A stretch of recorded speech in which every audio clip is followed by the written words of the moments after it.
ఉత్తర భారతదేశంలో భారతీయ జనతా పార్టీ బలహీనంగా మారిందని, దానివల్ల రానున్నటువంటి ఎన్నికల్లో ఉత్తర భారతదేశంలో భారతీయ జనతా పార్టీకి సీట్లు తగ్గబోతున్నాయని, ఎట్టి పరిస్థితుల్లో ఉత్తర భారతదేశంలో తగ్గినప్పటికీ దక్షిణ భారతదేశంలో భారతీయ జనతా పార్టీ సీట్లు పెంచుకునేదానికి భారతీయ జనతా పార్టీ పెద్దలు సిద్ధమయ్యారని, అందులో భాగంగానే చంద్రబాబు గారిని ప్రధాని మోదీ లైన్లోకి తీసుకున్నారు అంటూ ఒక వార్త ఇప్పుడు ప్రధానంగా సోషల్ మీడియా వేదికగా చక్కర్లు కొడుతున్నటువంటి నేపథ్యంలో ఈ అంశానికి సంబంధించి మనతో మాట్లాడేందుకు ప్రముఖ రాజకీయ విశ్లేషకులు, ప్రముఖ సీనియర్ జర్నలిస్ట్ సిఎస్ రావు గారు మనతో ఉన్నారు. సార్తో మాట్లాడదాం. Sir, hi sir. హలో.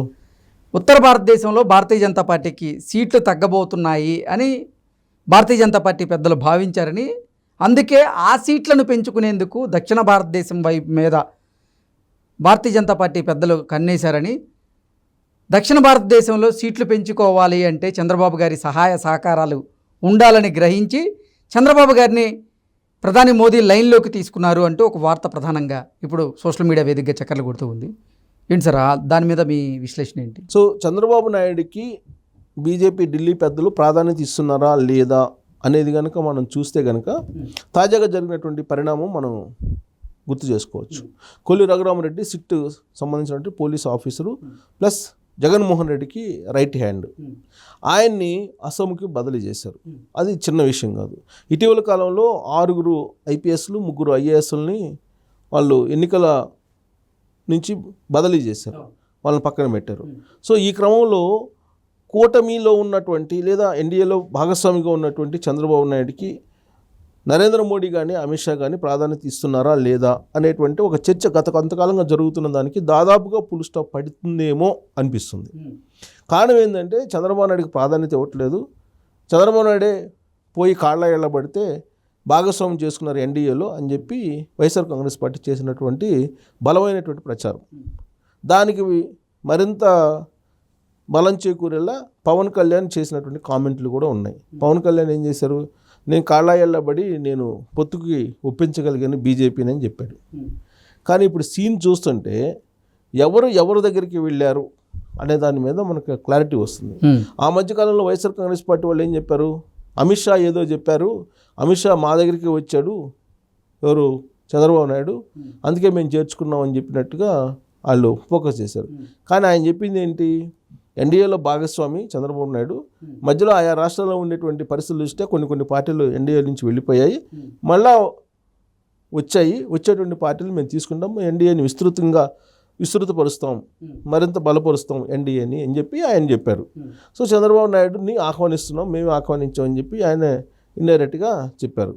దాన్ని మరో కోణం నుంచి ప్రొజెక్ట్ చేశారు వైసీపీకి సంబంధించినటువంటి వాళ్ళు. దానికి కారణం ఏంటంటే బీజేపీకి సంబంధించిన పెద్దలు లేదంటే ఢిల్లీకి సంబంధించినటువంటి కేంద్ర ప్రభుత్వం మద్దతు లేదు అని చెప్పి చెప్తే వైఎస్ఆర్ కాంగ్రెస్ పార్టీలో ఉండేటువంటి లీడర్లు నిలుస్తారు అనేటువంటి అభిప్రాయంతో చంద్రబాబు నాయుడికి ప్రాధాన్యత ఇవ్వరు, ప్రాధాన్యత జగన్మోహన్ రెడ్డికే ఇస్తారు ఢిల్లీలో అని చెప్పి ఒక పెద్ద ప్రచారం అయితే చేశారు. దానికి కొన్ని బలం చేకూర్చినాయి అంశాలు. రఘురామకృష్ణరాజుకి నరసాపురం ఎంపీ టికెట్ ఇవ్వకపోవటం, ఇవన్నీ కొన్ని అంశాలు ఉన్నాయి.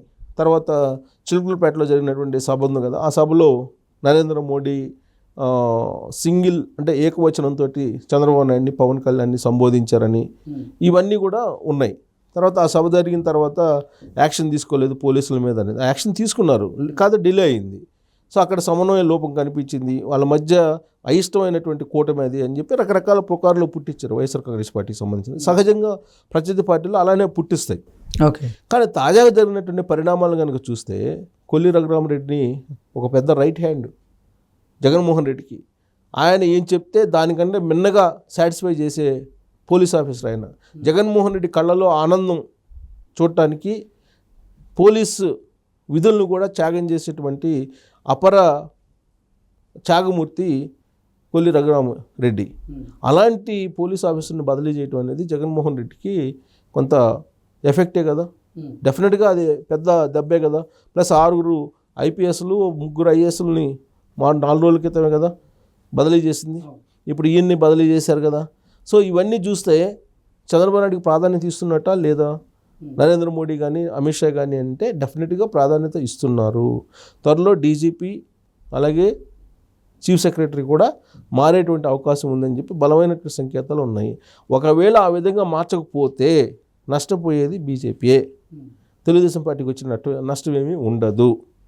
ఇదంతా ఒక ఎత్తు అయితే ఇప్పుడు తాజాగా వస్తున్నటువంటి సర్వేల్లో ఏం చెప్తున్నాయి సర్వేలు? ఉత్తర భారతదేశంలో వాళ్ళు ఎక్స్పెక్ట్ చేసినట్టు సీట్లను సంపాదించుకోలేరు అని బీజేపీ మీద చెప్తూ ఉన్నాయి. సో బీజేపీ టార్గెట్ ఏంటి? ఎన్డీఏ 400+, బీజేపీ 370+ అంటున్నారు. అదే కదా వాళ్ళ టార్గెట్. మొదటి నుంచి నరేంద్ర మోడీ చెప్తుందో అదే. కానీ దాన్ని రీచ్ కాలేరు అని చెప్పి ప్రశాంత్ కిషోర్ తాజాగా చెప్తున్నారు. 300+ వస్తాయి ఎన్డీఏకి అని చెప్పి చెప్తున్నారు. బీజేపీ కానీ ఎన్డీఏ కానీ 300+ వస్తాయి, అందుకన్నా వచ్చే అవకాశం లేదని చెప్తున్నారు. 272 మ్యాజిక్ ఫిగర్. సో ఒకవేళ ఎన్డీఏకి 300 తోటి ఆగిపోతే అప్పుడు కీ రోల్ ఎవరు పోషించాలి?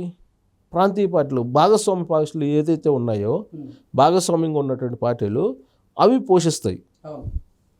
ఇప్పుడు బీజేపీకి సింగిల్గా 272 అబో రాకపోతే, ఒకవేళ వచ్చినా కానీ మైనార్టీ గవర్నమెంట్ ఉంటుంది కదా, కాబట్టి 300 వరకు ఆగిపోయింది అనుకో, అప్పుడు పరిస్థితి ఏంటి? భాగస్వామ్య పార్టీలు కనుక కీ రోల్ పోషించకపోతే ఆ ప్రభుత్వం నిలబడదు. అందుకే ఇప్పుడు ఆ విషయం తెలిసే తాజా పరిణామాలు, భారతదేశ వ్యాప్తంగా జరుగుతున్నటువంటి విషయాలు, వీటన్నిటిని చూసిన తర్వాత, సర్వేలు ఫలితాలు కూడా చూసిన తర్వాత నరేంద్ర మోడీ అలాగే అమిత్ షా ఇద్దరు కూడా నష్టపోయినటువంటి సీట్లను ఉత్తర భారతదేశంలో నుంచి ఇక్కడ దక్షిణ భారతదేశంలో గెయిన్ అవ్వాలి అనేటువంటి ఒక అభిప్రాయానికి వచ్చి దక్షిణ భారతదేశం మీద ఎక్కువగా కాన్సన్ట్రేషన్ చేశారు. దానికి కారణం ఏంటంటే అక్కడ రైతు ఉద్యమం బలంగా జరుగుతుంది. వ్యవసాయ చట్టాల మీద తీవ్రమైనటువంటి వ్యతిరేకత ఉంది నరేంద్ర మోడీ ప్రభుత్వం మీద. తర్వాత అక్కడ కేజ్రీవాల్ని ఈడీ అరెస్ట్ చేశారు, జైల్లో పెట్టారు. పంజాబ్ అలాగే ఢిల్లీలో అనుకూలమైనటువంటి ఫలితాలు వచ్చే అవకాశం లేదు. ఇక బీహార్లో చూస్తే అక్కడ నితీష్ కుమార్ బీజేపీ వ్యవహారం అక్కడ ప్రజలకు తెలుసు. అందుకే అక్కడ కూడా అంత బలంగా లేదు అనేది ఇంకో సమాచారం. సార్, ఆంధ్రప్రదేశ్లో భారతీయ జనతా పార్టీ ఈ టీడీపీ జనసేనతో పొత్తు పెట్టుకున్నటువంటి నేపథ్యంలోనే, అంటే రేపు జరగబోయేటువంటి లోక్సభ ఎన్నికల్లో తెలంగాణలో భారతీయ జనతా పార్టీ మొదటి స్థానంలో నిలిచే అవకాశం ఉంది అంటూ కూడా ప్రశాంత్ కిషోర్ గారు జోష్యం చెప్పినటువంటి నేపథ్యంలో ఏంటి సార్, అంటే టీడీపీతో పొత్తు పెట్టుకోవడం వల్ల భారతీయ జనతా పార్టీకి ఇక్కడ ప్లస్ అయ్యే అవకాశం ఉందని భావించే ప్రశాంత్ కిషోర్ అటువంటి వ్యాఖ్యలు చేసినారని మనం భావించవచ్చు? అంటే ఇప్పుడు ప్రశాంత్ కిషోర్ ఏదైతే ప్రిడిక్షన్ ఉందో, ప్రశాంత్ కిషోర్ చెప్పిన విధంగా ఫస్ట్ ఆర్ సెకండ్ ప్లేస్లో తెలంగాణ వస్తుందని చెప్పన్నారు. అది రావాలంటే తెలుగుదేశం పార్టీ క్యాడర్ కానీ తెలుగుదేశం పార్టీ లీడర్లు కానీ తెలంగాణలో మద్దతు ఇవ్వాలి. అది డైరెక్ట్గానా ఇండైరెక్ట్గానా అనేది మద్దతు ఇవ్వాలి. ఆ విధమైనటువంటి మద్దతు ఇవ్వడం జరిగితే, మద్దతు కూడగట్టుకోవడం జరిగితే బీజేపీ నెంబర్ 1 ప్లేస్కి వస్తుంది తెలంగాణలో, డౌటే లేదు. 2014 ఎన్నికలను చూస్తే అది మనకు అర్థం అవుతుంది. 2014లో కూడా మీకు 19 ఎమ్మెల్యే స్థానాలు వచ్చినాయి. 2014లో పెద్ద కాన్సన్ట్రేషన్ చేయకుండా చంద్రబాబు నాయుడు ఇక్కడ పెద్ద కాన్సన్ట్రేషన్ చేయలేరు. 2014లో మొత్తం ఆంధ్రప్రదేశ్ మీద కాన్సన్ట్రేషన్ చేశారు. అప్పుడే 19 వచ్చినాయి ఎమ్మెల్యేలు. సో కాబట్టి ఇక్కడ BJP Telugu Desam party successful combination తెలంగాణలో కానీ ఆంధ్రప్రదేశ్లో కానీ. కాబట్టి డెఫినెట్గా ఇక్కడ ఫస్ట్ ప్లేస్కి వెళ్ళే అవకాశం ఉంది. బహుశా ఆ కోణం నుంచి ప్రశాంత్ కిషోర్ చెప్పుంటారేమో. సో అయితే ఉత్తర భారతదేశంలో నష్టపోయేటువంటి సీట్లని దక్షిణ భారతదేశంలో ఫిల్ చేసుకోవాలనేటువంటి ఒక అభిప్రాయం నరేంద్ర మోడీకి ఉంది. దాంతో చంద్రబాబు నాయుడు తోటి మాట్లాడుతున్నారు తరచూ కూడా. చంద్రబాబు నాయుడు సహాయ సహకారాలు తీసుకుంటున్నారు నరేంద్ర మోడీ అనేది ఇప్పుడు వినిపిస్తుంది. ఎందుకు చంద్రబాబు నాయుడిని కేవలం ఆంధ్రప్రదేశ్ వరకు చూస్తున్నారంటే కాదు. ఇప్పుడు ఆల్రెడీ కర్ణాటకలో పోయినసారి గెలిచిన గెలవాలి అని అంటే అక్కడ ఆంధ్రప్రదేశ్ సరిహద్దు కర్ణాటకలో చంద్రబాబు నాయుడుకు క్రేజ్ ఉంది. ప్లస్ చంద్రబాబు నాయుడుకు ఒక పెద్ద గుర్తింపు ఉంది బెంగళూరులో కూడా.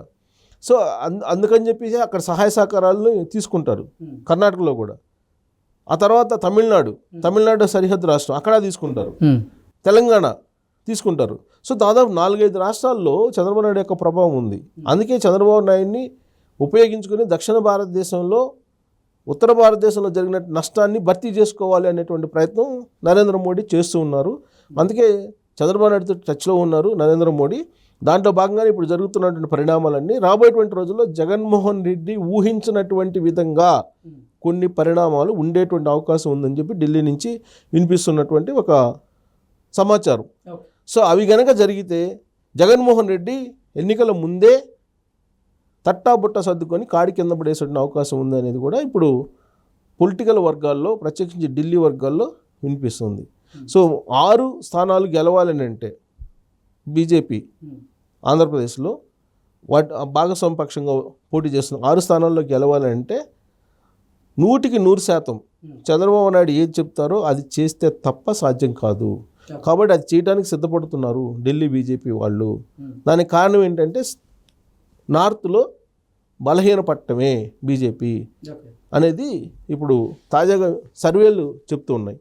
సో దానికి అనుగుణంగా చంద్రబాబు నాయుడిని ఒక నేషనల్ ఫోకస్ చేసే అవకాశం ఉంది. ఎన్డీఏ కన్వీనర్ చేసిన ఆశ్చర్యపోవచ్చు. Okay sir, thanks.